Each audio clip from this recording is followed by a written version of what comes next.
beneath a silent hill in Xi'an, China, lies one of the most forbidden places on Earth. For over 2,000 years, the tomb of Qin Shi Huang, the first emperor of China, has remained sealed. No archaeologist has dared to open it. No treasure hunter has survived to tell the tale. Legends whisper of rivers, of liquid mercury flowing like veins of poison, of hidden crossbows ready to fire the moment a chamber is breached, of an eternal flame said to burn in the darkness, untouched by time. And then there are the 8,000 silent warriors, sculpted from clay, standing in perfect formation, waiting for commands that will never come. This is not the script of a fantasy novel. This is history, real, recorded, and still pulsing with mystery. Tonight, on Chronicle of Secrets, we descend into the riddle of Qin Shi Huang's final resting place. A tomb so vast, so deadly, and so shrouded in myth that even modern science hesitates to disturb it. Stay with me, because once we enter this story, there is no turning back. The emperor who tried to outrun death. To grasp the tomb, we must first grasp the man. Qin Shi Huang was no ordinary ruler. He was both a visionary and a tyrant. He unified warring states into the first Chinese empire, standardized currency, language, and law, and commanded walls and roads that cut across mountains. But behind his iron grip on the world was a terror he could not silence, the fear of death. From the time he was just 13, Qin Shi Huang began preparing for eternity. He ordered the construction of a burial complex so ambitious that it consumed the lives of hundreds of thousands. By the time of his death, nearly 4 decades later, a subterranean empire stretched across 4,000 square meters, an underground palace meant to mirror the one above. Palaces, gardens, treasure halls, all recreated in the earth so he could rule the afterlife as he had ruled the living. But he didn't stop at architecture. He demanded an army. Thousands of soldiers, chariots, and horses were sculpted in clay, each figure unique, each face different. These were not statues to impress future generations. They were soldiers designed to disappear into darkness, never meant to be seen again. Their mission was clear: protect the emperor, even beyond death. Think of the contrast. Egypt's pyramids were built to dazzle the heavens. Rome's Colosseum was built to display dominance. Qin Shi Huang's tomb was built to vanish. And yet, when a group of farmers stumbled upon fragments of this hidden army. In 1974, the world was stunned. What emerged from the ground was not simply art, but a revelation. An entire army buried alive in silence for 2 millennia. And this is just the surface. The central chamber, the place where the emperor himself rests, remains untouched. Ancient records speak of rivers of mercury crafted to flow around his coffin. Modern surveys confirm that the soil above contains levels of mercury so high they defy explanation. Add to this rumors of traps, crossbows rigged to fire automatically, floors designed to collapse, and suddenly the tomb does not feel like an archaeological site. It feels like a time bomb. Why has it remained sealed for over 2,000 years? Is it respect for history? Fear of curses? Or the possibility that opening it could unleash something science still cannot control? Whatever the answer, one truth is clear. Qin Shi Huang designed his resting place not as a tomb, but as a fortress. And even today, with all our technology, the fortress still holds. The Terracotta army and its Enigmas. They call it the 8th wonder of the world, and for good reason. When the first clay warrior emerged from the soil in 1974, no one could have imagined the scale of what lay beneath. Imagine digging into the earth expecting water, only to find a soldier staring back at you, frozen in time, yet eerily lifelike. Multiply that single figure by 8,000, and you begin to understand why the Terracotta army remains one of the most haunting discoveries of the 20th century. But here's what fascinates me most. Every single warrior is different. Their faces, their hairstyles, even the creases in their armor. No two are alike. Some bear stern expressions, others calm determination, still others a quiet sadness. It's as if the emperor wanted not just an army, but a mirror of humanity itself standing guard in the shadows. And consider this, archaeologists believe these figures may have been modeled on real people, soldiers of the Qin dynasty, captured in clay so their service to the emperor would never end. If true, then each terracotta face is not just art, it is a ghost of a life once lived. These are not nameless warriors.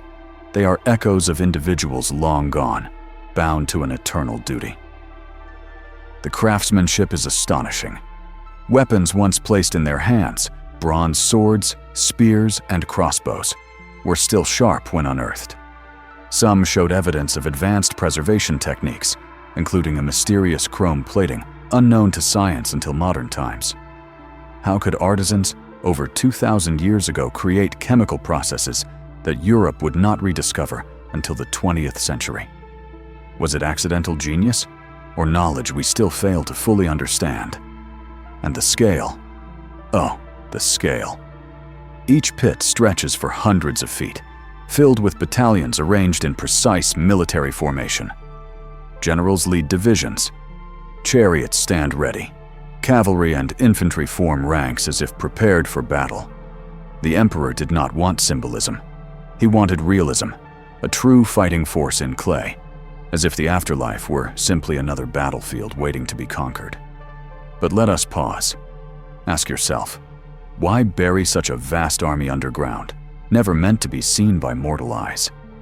Why invest unimaginable resources in soldiers destined to rot in silence? The answer is chilling in its simplicity, because Qin Shi Huang believed he needed them. His fear of death was so consuming that he could not trust even eternity without protection. For him, the afterlife was not peace, it was war. Legends say that after the emperor's death, many of the artisans and workers who built the army were sealed inside with their creations, silenced forever to protect its secrets. True or not, the idea captures something terrifying, that the Terracotta army is not only a monument to power, but also a tomb of sacrifice. And yet, even with thousands of warriors uncovered, archaeologists insist that what we see today is only a fraction of the complex. Entire pits remain unexplored. Some believe there are still chariots, musicians, dancers, even acrobats, sculpted to serve the emperor in the world beyond. If so, the Terracotta army is not merely an army. It is an entire society entombed, a miniature empire buried alive. Think of what that means. We are not just looking at soldiers. We are looking at an entire civilization captured in clay, preserved under the earth, waiting to be rediscovered. And each new excavation reveals another layer of mystery. But the closer researchers get to the central tomb, the stronger the warnings become. Soil samples show mercury levels dozens of times higher than normal, confirming at least part of the ancient legend. To disturb the tomb might not only risk physical danger, but also destroy delicate artifacts the moment they touch air and light. So here we stand, caught between curiosity and caution. The Terracotta army offers us glimpses of the emperor's vision, but also reminds us of how much remains hidden. We see the soldiers, but not their commander. We stand on the threshold of the empire of the dead, but the gates remain locked. And perhaps that is why the army captivates us so deeply. Because behind those clay faces lies not just history, but a riddle. What does the emperor still guard after 2,000 years? And why does it feel as if those silent soldiers are still watching us? Legends of eternal flames and cursed intrusions. The Terracotta army is breathtaking enough, but it is only the beginning. Beyond the soldiers, the tomb is wrapped in legends so strange, so unsettling, that even hardened archaeologists hesitate to dismiss them. Take, for example, the whispers of the eternal flame. According to ancient records, when the tomb was sealed, special lamps were placed within. Lamps said to burn for thousands of years without ever extinguishing. Centuries later, stories of similar flames appear in distant lands. Mysterious lights discovered in Egyptian pyramids, in Roman crypts, even in medieval cathedrals. Always the same claim: a fire that defies time. Science scoffs, of course. Perpetual flames cannot exist. Fuel burns, oxygen depletes, and fire dies.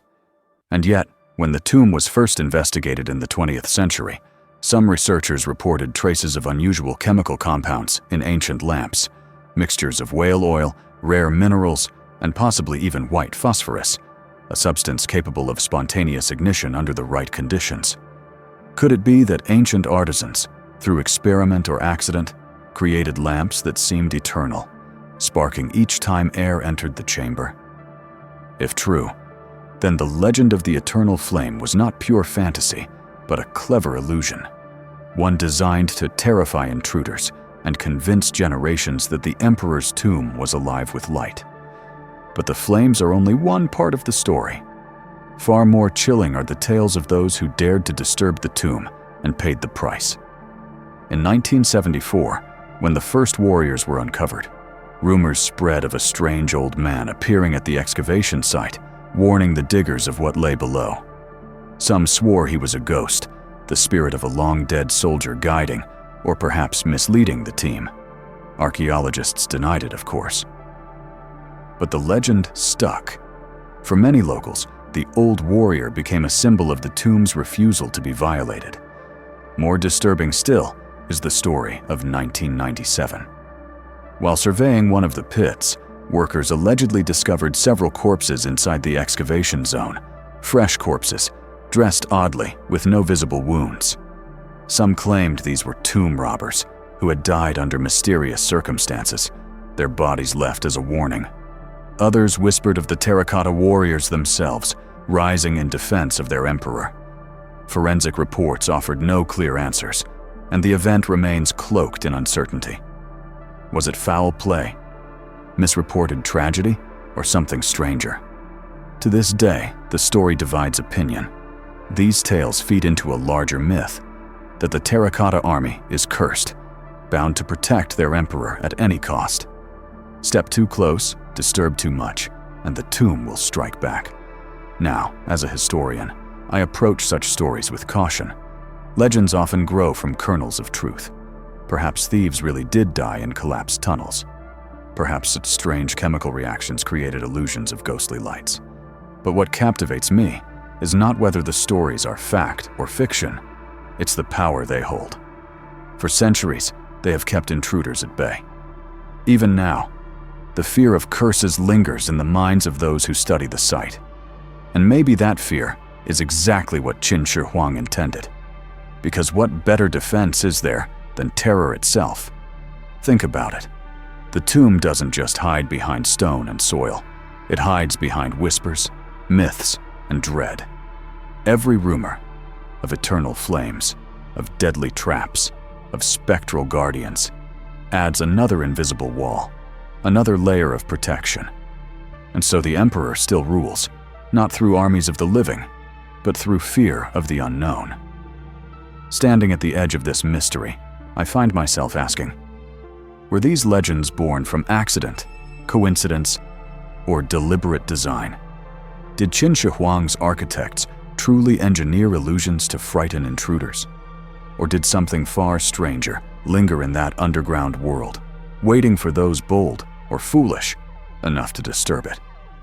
The truth may be buried, but one thing is undeniable. The line between history and myth blurs here, and the deeper we look, the harder it is to tell where reality ends and legend begins. Rivers of mercury and deadly traps. If the legends of eternal flames sound mysterious, then what comes next feels almost unbelievable. Ancient records, written by the historian Sima Qian nearly 2,000 years ago, claim that rivers and seas of liquid mercury were engineered to flow through Qin Shi Huang's tomb, an artificial map of the empire, shimmering with deadly brilliance. At first, such claims seemed like poetic exaggeration. After all, who in the ancient world could command rivers of metal? But then came modern science. In the late 20th century, researchers conducted soil tests around the burial mound. The results were staggering. Mercury levels in some areas measured dozens, even hundreds of times higher than normal. The earth itself seemed poisoned, as if the emperor's defenses were still exhaling death. And here lies the paradox. Mercury was not only lethal, it was also revered. In Chinese alchemy, it was considered a substance of power, capable of preserving bodies, warding off evil, even granting longevity. Qin Shi Huang, obsessed with immortality, famously ingested mercury in his desperate search for eternal life. Ironically, it may have hastened his death. But in his tomb, mercury may have served a dual purpose, a preservative for his remains, and a mote of poison to deter intruders. Imagine standing at the threshold of that central chamber, knowing that every breath you take could draw in invisible poison, every touch of soil could carry the weight of death. It is not just a trap of stone or wood, it is chemistry itself, turned into a weapon. And the dangers don't stop there. Ancient texts also describe mechanical defenses hidden within the tomb. Crossbows rigged to fire automatically the moment a door was breached. Floors layered with traps designed to collapse. Burying intruders alive in sand or impaling them on blades coated with toxins. Could such devices still function after 2,000 years? Many doubt it. Wood decays, metal rusts. But others argue that in the sealed, airless conditions of the tomb, some mechanisms may still lie in wait, preserved like the soldiers above them. Imagine the terror of stepping into that chamber, not knowing whether history itself has left behind a deadly surprise. To me, the most fascinating part of this is not whether every detail is literal truth, but the mindset it reveals. Qin Shi Huang's architects designed not a grave, but a fortress. They thought like engineers of war, anticipating thieves, rebels, even rival dynasties that might try to desecrate their emperor's body. And so they built layer upon layer of deterrent, psychological, chemical, and mechanical. And it worked. For over 2 millennia, the tomb has remained sealed. Grave robbers plundered countless other sites across China, but Qin Shi Huang's resting place was never touched. Was it luck? Fear? Or the effectiveness of his defenses? Perhaps all three. Even today, Chinese authorities refuse to open the central chamber, not because they lack curiosity, but because they fear the consequences. Exposing delicate artifacts to oxygen could destroy them instantly. Breaking into mercury-rich soil could unleash contamination on a catastrophic scale. And if traps do exist, the risks could be far greater than anyone is willing to admit. So the emperor still waits, entombed in his underground palace, guarded by rivers of poison and defenses unseen. His voice silenced, but his will still active. More than 2,000 years after his death, Qin Shi Huang continues to dictate the terms. Enter at your own peril. And perhaps this is the greatest irony of all. In life, he sought immortality and failed. In death, through fear and mystery, he achieved it. The emperor endures, not as a man, but as a legend, his tomb untouched, his story eternal. Why the tomb remains sealed and what the future holds. We live in an age where satellites map distant planets, submarines plunge into the deepest oceans, and technology allows us to peer into the human genome. And yet, in the heart of China, a mound of earth keeps a secret that no one dares to fully uncover. Why? Because the tomb of Qin Shi Huang is more than a relic. It is a riddle of preservation and peril. Every attempt to probe it comes with staggering risks. Imagine this. An archaeologist breaks open the chamber. Air rushes in. Paints that have survived 2,000 years oxidize and vanish within minutes, like a dream dissolving at dawn. Ancient fabrics crumble into dust. Priceless treasures disintegrate before they can even be studied. That is not speculation. It has happened before. When archaeologists exposed painted terracotta figures in the 1970s, their brilliant colors faded almost instantly once they touched the open air. If this happened to the central chamber, we could lose irreplaceable knowledge forever. And then there is the question of safety. Mercury contamination remains a serious concern. Soil studies suggest levels hundreds of times higher than natural.